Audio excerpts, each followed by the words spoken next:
Halo semuanya, selamat datang kembali. Pernah kepikiran nggak, gimana sih caranya sebuah ide, boom, jadi penemuan yang mengubah dunia? Nah, kali ini kita bakal bedah tuntas blueprint-nya para ilmuwan. Kita akan ikutin perjalanan mereka. Dari, penasaran nih, sampai, aha, ini jawabannya. Oke, langsung aja ke pertanyaan utamanya. Gimana caranya ilmuwan itu menciptakan sesuatu? Ini nih, pertanyaan besar yang jadi inti pembahasan kita. Tenang aja, di akhir nanti kalian semua bakal punya semacam peta universal. Peta yang bisa kalian pakai sendiri buat mengubah rasa penasaran jadi sebuah penemuan. Keren kan? Oke, kita mulai dari bagian pertama. Ada satu ide simple tapi penting banget. Sains itu nggak cuma soal jas lab putih dan ruangan steril. Bukan, sains itu ada di mana-mana loh. Beneran, ada di sekeliling kita sekarang. Tinggal nunggu buat ditemuin aja. Coba deh lihat, betapa luasnya cakupan sains ini. Ada biologi yang ngurusin kehidupan di taman belakang rumah kita. Terus fisika yang bikin kita ngerti kok HP kita bisa nyala. Sampai astronomi yang ngajak kita ngeliatin bintang-bintang di atas sana. Bahkan geologi di bawah kaki kita, kimia di makanan yang kita santap. Semuanya itu sains. Semuanya nungguin buat kita pahami. Nah, ini dia poin kuncinya. Kalau kita lihat definisinya, sains itu adalah pengetahuan sistematis tentang alam dan dunia fisik. Kata kuncinya di sini apa? Sistematis. Jadi ini bukan soal nebak-nebak asal ya. Ada metodenya, ada langkah-langkahnya. Oke, setiap petualang kan butuh peralatan ya. Nah, sekarang kita bakal masuk ke bengkelnya para ilmuwan, yaitu laboratorium. Kita intip yuk, apa aja sih toolkit wajib mereka buat memulai perjalanan penemuan ini? Di dalam lab, setiap alat itu punya tugasnya masing-masing. Spesifik banget. Gelas kimia itu buat nampung. Labu Erlenmeyer itu buat ngocok cairan biar gak muncrat. Terus ada gelas ukur buat ngukur yang presisi. Jangan salah, kacamata pengaman itu juga alat vital loh.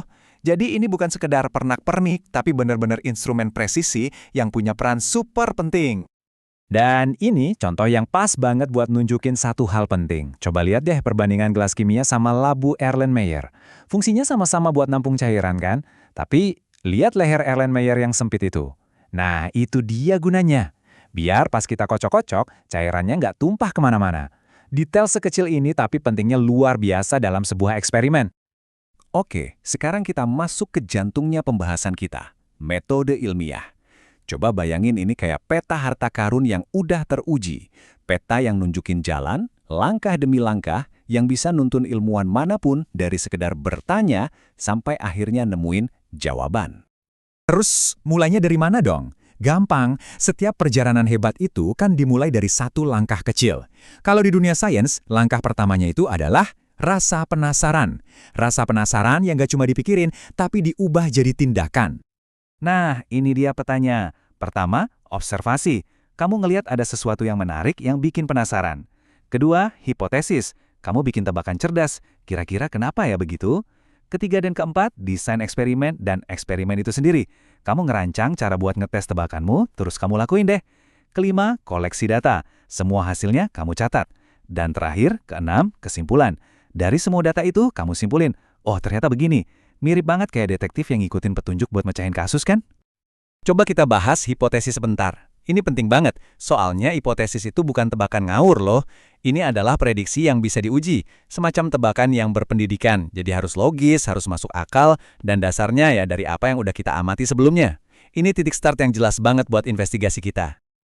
Oke, hipotesis udah ada. Terus gimana cara ngujinya? Jawabannya satu, bukti. Dan di dunia sains, bukti yang paling kuat itu datangnya dari pengukuran yang akurat. Betul, kita harus bisa mengukur dunia di sekitar kita kalau mau memahaminya. Nah, soal ngukur, ini ada dua jenis observasi. Ada kualitatif, ini yang pakai kata-kata. Contohnya, airnya anget, deskriptif kan? Tapi ada juga kuantitatif, ini yang pakai angka. Contohnya, suhu airnya 70 derajat Celcius. Jelas beda kan? Nah, di sains yang jadi pegangan itu yang kuantitatif. Kenapa? Karena objektif, bisa diukur, dan hasilnya jadi lebih bisa dipercaya. Terus, biar pengukuran kita semua sama dan konsisten, gimana caranya? Nah, disinilah besaran pokok berperan. Anggap aja ini kayak 7 balok Lego dasar. 7 fondasi utama buat semua jenis pengukuran fisika. Apapun yang mau kita ukur, pasti dasarnya ya dari 7 ini.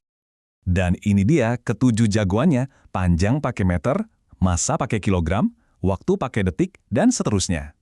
Ini semua bagian dari Sistem Satuan Internasional atau SI. Anggap aja ini bahasa universalnya para ilmuwan. Gara-gara ada standar ini, ilmuwan di Jakarta bisa ngerti dan ngulangin eksperimen yang dibikin ilmuwan di New York. Ini penting banget buat kolaborasi sains di seluruh dunia. Nah, ini ada tips pro yang penting banget nih. Hati-hati sama yang namanya kesalahan paralaks. Maksudnya apa?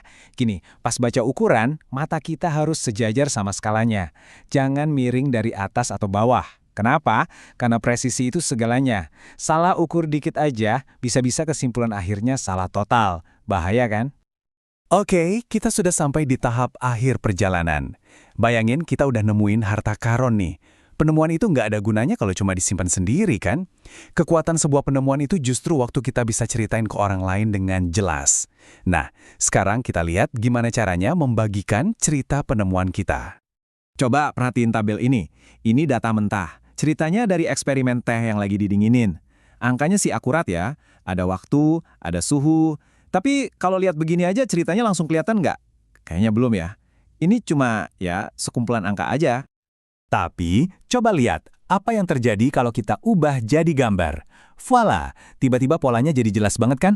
Kelihatan kalau suhu tehnya makin lama makin turun. Nah, inilah kerennya visualisasi. Kita mengubah deretan angka yang membingungkan jadi sebuah cerita yang semua orang bisa langsung ngerti dalam sekejap. Dan disinilah semuanya nyambung. Kesimpulan itu ibarat jembatan. Jembatan yang ngehubungin hasil eksperimen kita balik lagi ke pertanyaan di awal. Dengan ngeliat pola di data tadi, akhirnya kita bisa jawab. Hipotesis kita di awal, tebakan cerdas kita itu bener nggak sih? Terbukti atau nggak? Jadi begitulah ceritanya. Peta menuju penemuan lengkap dari A sampai Z, dari pertanyaan sampai kesimpulan. Sekarang, peta itu ada di tangan kalian. Jadi, pertanyaan terakhir dari saya, penemuan apa yang akan kalian mulai?